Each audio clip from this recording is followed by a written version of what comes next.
Un petit oiseau m'a informé que vous aviez déclaré à tout le monde autour de vous que vous étiez un individu robuste. Bah arrête, vous reconnaîtriez pas la robustesse même si elle vous frappait au visage. Mais savez-vous qui sont vraiment les véritables durs? Les moines Shaolin. Ces héros endurcis soumettent leur corps à des épreuves extrêmes. Ils s'endurcissent le crâne, s'arrachent les ongles et réalisent même des cascades défiant la gravité. Cette vidéo est pas pour les âmes sensibles, alors prenez une grande inspiration. Et expirez toute votre mauvaise énergie. Libérez votre esprit tandis que nous découvrons certaines des méthodes d'entraînement impossibles qui rendent les moines Shaolin imbattables.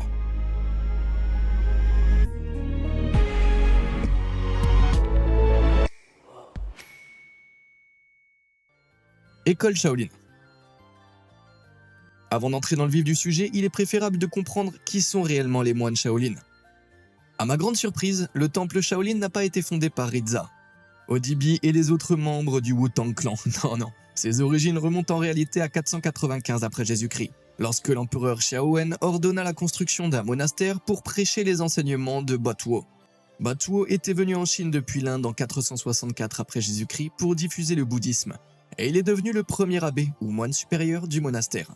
Malgré de nombreuses tentatives pour le brûler au fil des ans, le temple est toujours debout dans les magnifiques montagnes Song dans le Henan, quelques 1500 ans plus tard. Étonnamment, il est toujours en activité en tant que temple bouddhiste où l'on enseigne encore aujourd'hui les adaptations du Kung-Fu Shaolin original. Alors que font-ils exactement? Les principaux piliers de la culture Shaolin sont le bouddhisme Chan, les arts martiaux, les arts bouddhistes et la médecine traditionnelle chinoise. Chaque moine se consacre sans relâche au développement, à la recherche et au perfectionnement du Kung-Fu Shaolin. Ils se lèvent tous les jours à 5h30, suivent une journée rigoureuse d'entraînement et de méditation, puis se couchent et recommencent, encore et encore et encore. Et si vous pensiez que tout cet entraînement leur ouvrait l'appétit, j'ai une mauvaise nouvelle. Il n'y a pas de Golden Arches à Shaolin. Les moines suivent un régime exclusivement végétarien composé de soupe, de nouilles et de pain.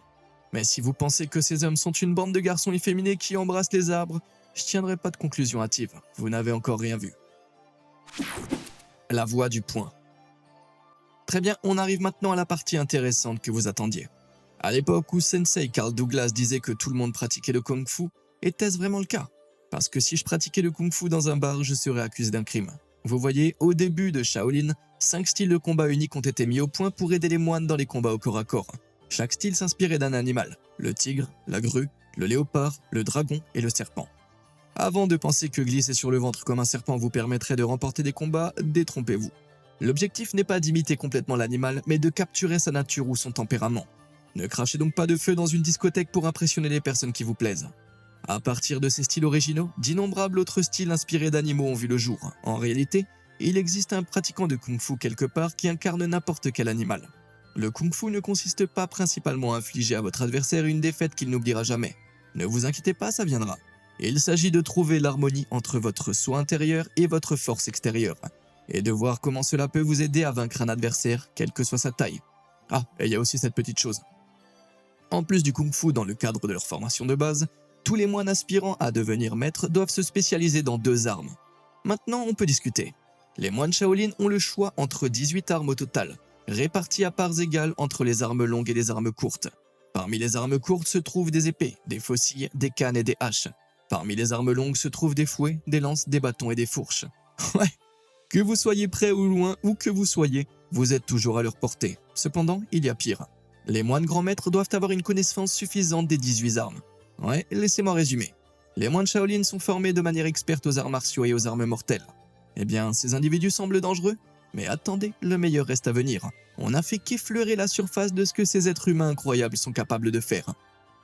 Tout d'abord, souhaitez-vous atteindre l'illumination éternelle et ne faire qu'un avec l'univers? Malheureusement, je ne peux pas vous aider dans ce domaine. Cependant, je peux vous transmettre toute la sagesse contenue dans mes vidéos exceptionnelles. Alors cliquez sur les boutons j'aime et s'abonner pour rester informé de mon contenu remarquable. Parfait? Allez, passons aux choses sérieuses. Le pouvoir du petit doigt. Bon, on a établi que toute personne capable de manier une épée est dangereuse. Vous le saviez probablement déjà, non? Cependant, ne vous laissez pas tromper par un moine à main nue. Il pourrait causer autant de dégâts avec son petit doigt. Quoi? Ouais. Dès leur plus jeune âge, les moines commencent à s'entraîner à la force de leurs doigts, en frappant des planches de bois et des arbres avec chacun d'entre eux. Au fil des ans, ça renforce la force de leurs doigts jusqu'à ce qu'ils puissent frapper de plus en plus fort.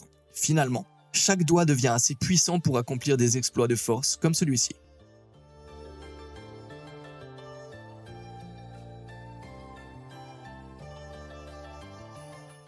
Ouais, ce type fait le poirier sur 2 doigts et moi je dois compter jusqu'à 3 pour me lever du canapé. Si vous trouvez ça impressionnant, regardez ce type.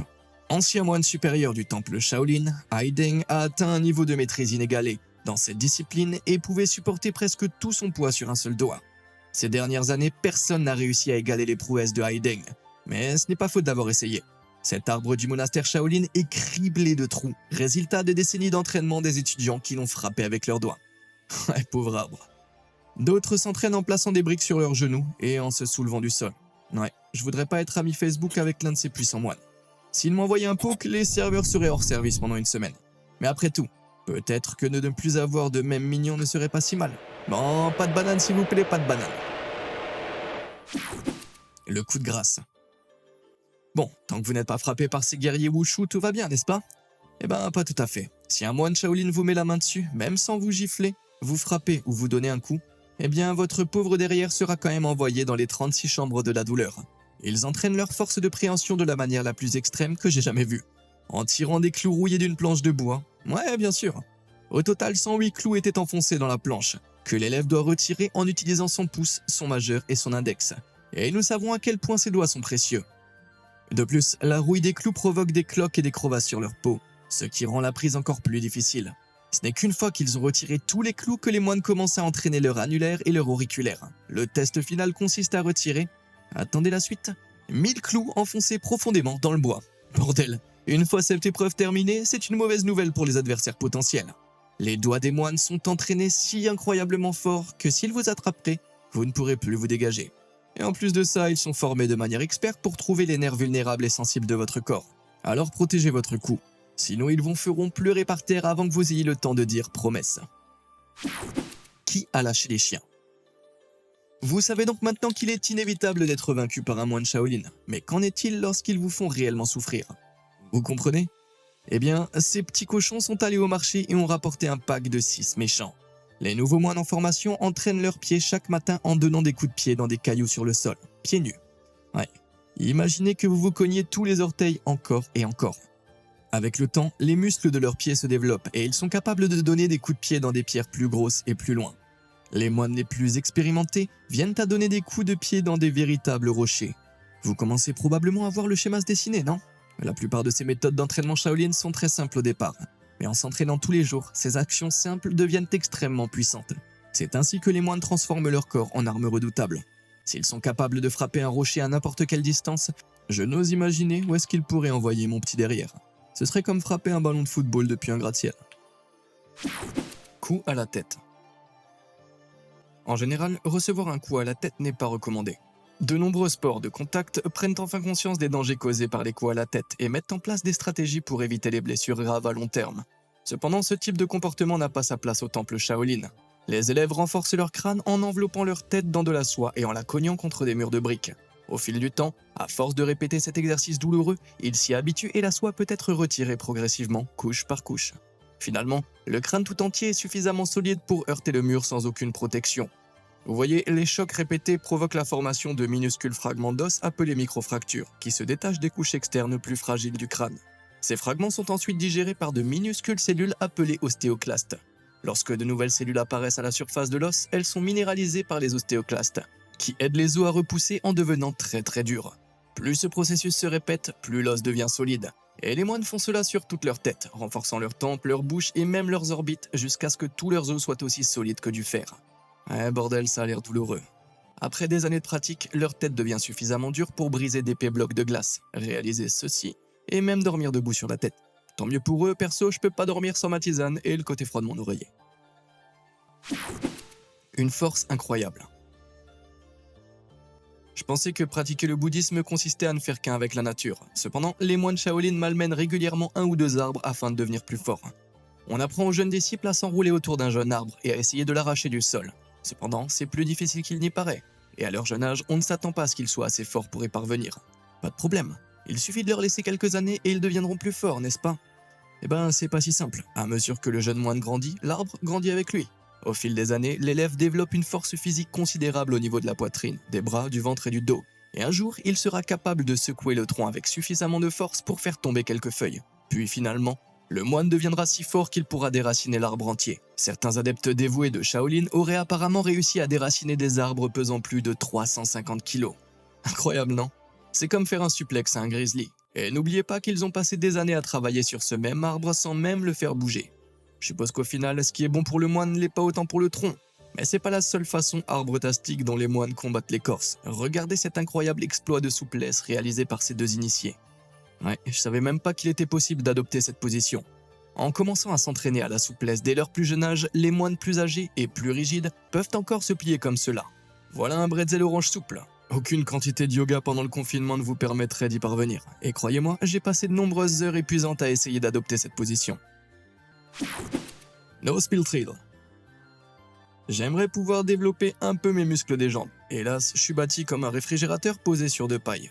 Cependant, les moines Shaolin ne peuvent pas manquer leur séance de musculation des jambes, même si c'est un peu différent de celle que vous et moi pourrions faire. Ils pratiquent ce qu'on appelle le pillar squat pour développer l'endurance de leurs jambes et c'est aussi simple que ça en a l'air, s'accroupir sur deux piliers. Pour rendre l'exercice plus difficile, beaucoup équilibrent également un bol d'eau sur leur tête. Bon, ça semble pas si difficile, non? Eh bien, ils restent parfaitement immobiles dans cette position pendant 2 heures. Ouais. Et pour rendre l'exercice encore plus difficile, certains moines placent également un bol d'eau dans chaque main qu'ils ne doivent en aucun cas renverser. Ouais, pas facile, hein? Je m'effondrerai en une masse détrempée après les 10 premières secondes perso. Seulement, tomber a des conséquences assez graves. Juste en dessous des parties intimes du moine se trouve un puits en bois. Donc si vous tombez, vous serez transformé en Shaolin Shawarma, avant même de toucher le sol. Ouais, je suppose que c'est une façon de se motiver à pousser un peu plus fort, non? Le plus difficile de tous. D'accord, je pense que je suis enfin prêt pour mon grand combat contre le maître Shaolin. Hein? Quoi? Vous avez jamais vu une mascotte adorable en armure complète auparavant? Non, on est en 2023, mettez-vous au goût du jour. Personne ne m'avait informé que les moines avaient eux-mêmes une armure spéciale. Ils l'appellent le Tibu Gong, ou chemise de fer, et elle les rend incroyablement résistants aux chocs violents. On pense qu'en entraînant la source d'énergie interne du corps, le Chi, le flux d'énergie interne peut être redirigé afin de minimiser les dommages subis. Ils utilisent également une combinaison de mouvements et de postures puissantes pour absorber les dommages. Intéressant. Pour une fois, ça semble pas trop brutal. Pas tout à fait. Et ils s'entraînent en s'allongeant à plat sur des souches de bois en se faisant jeter de gros blocs de granit dessus. Ouais. Certains moines choisissent même d'améliorer leurs entraînements en préparant une teinture spéciale, comme une potion secrète à base d'herbes et de racines, qu'ils appliquent sur la zone entraînée. Ces mélanges parfois composés de jusqu'à 25 ingrédients différents aident à stimuler la circulation sanguine, la solidité des os ou les relaxations musculaires. 25 ingrédients. On sait bien que le poulet frit Shaolin serait à s'en lécher les doigts. Honnêtement, se faire souffrir juste pour ressentir moins de douleur, à l'avenir semble incompréhensiblement pénible, non? Et ça n'a jamais fonctionné pour mon cœur brisé. Alléger la charge. À mesure que nous vieillissons et que notre taille s'arrondit, nous pouvons tous tomber dans le piège de monter sur la balance et de souhaiter être un peu plus léger. Cependant, la vie est trop courte pour manger de la mauvaise crème glacée, et le temple Shaolin a trouvé un moyen extraordinaire d'entraîner le corps à atteindre une quasi-apesanteur. Une fois qu'ils y parviennent, ils peuvent accomplir bien plus que de se tenir au bord d'une montagne. Ça s'appelle le Jin Shen Shu, ou l'art du corps léger. Un nouvel élève commence avec un grand bol en argile rempli d'eau. Il doit s'entraîner à marcher sur le bord du bol en portant un sac à dos lesté. Puis le 21e jour de chaque mois, une partie de l'eau du bol est retirée et le sac à dos est alourdi.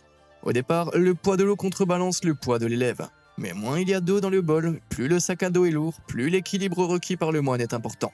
Tout apprenti en herbe doit s'exercer pendant des mois jusqu'à ce qu'il puisse faire le tour complet du bord avec un sac à dos pesant 2,5 kg et un bol complètement vide. Incroyable. Mais ce n'est que la première étape de la formation. Une fois qu'ils ont atteint la pesanteur sur le bol, celui-ci est remplacé par un panier en osier. Et encore plus de poids est ajouté au sac à dos. Ouais, si j'essayais ça, je me retrouverais froissé au fond de ce conteneur comme un sous-vêtement sale.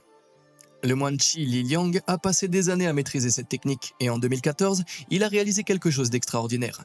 Il a couru plus de 120 mètres sur l'eau en supportant tout son poids sur de minces planches de bois maintenues ensemble par une corde.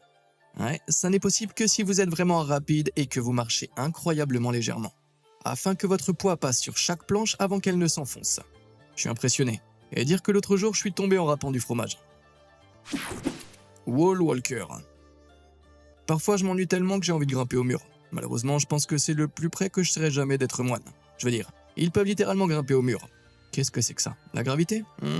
Oubliez toute cette science et regardez comment c'est impressionnant.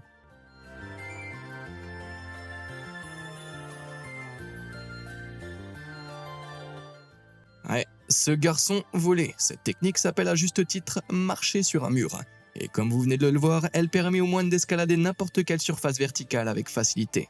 Non seulement ces garçons sont redoutables au sol, mais maintenant ils peuvent aussi voler. Quoi d'autre? Existe-t-il des moines sous-marins? Je sais pas.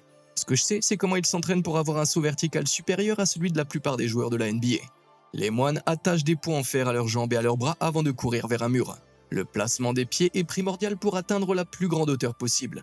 Et une fois qu'un moine parvient à grimper avec une apparente facilité, le poids est augmenté. Cela continue jusqu'au jour où tous les poids sont retirés, de sorte que rien ne retient plus le moine. Comme ils sont tellement habitués au poids supplémentaire, sans celui-ci, ils peuvent pratiquement voler sur le mur sans le moindre effort.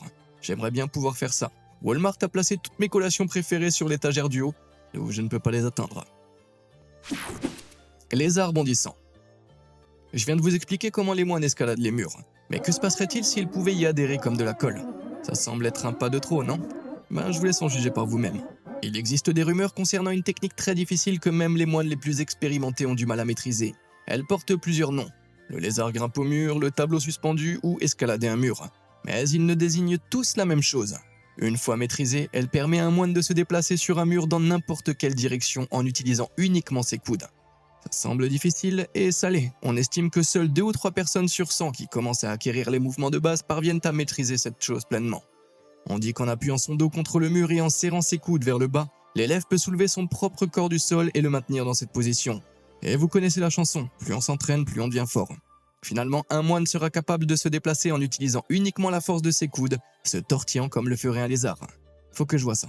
Le seul problème, c'est que j'ai trouvé aucune trace de quelqu'un qui l'ait réellement fait. Et croyez-moi, j'ai cherché. Bien sûr, le niveau de compétence astronomique requis signifie qu'il y a peut-être qu'une poignée de moines qui peuvent réellement le faire. Mais suis-je le seul à trouver ça un peu étrange que ça n'existe que dans les livres de Shaolin? Qu'est-ce que vous en pensez? Est-ce que c'est réel ou est-ce que j'ai raison d'être sceptique? Faites-moi part de vos avis dans les commentaires.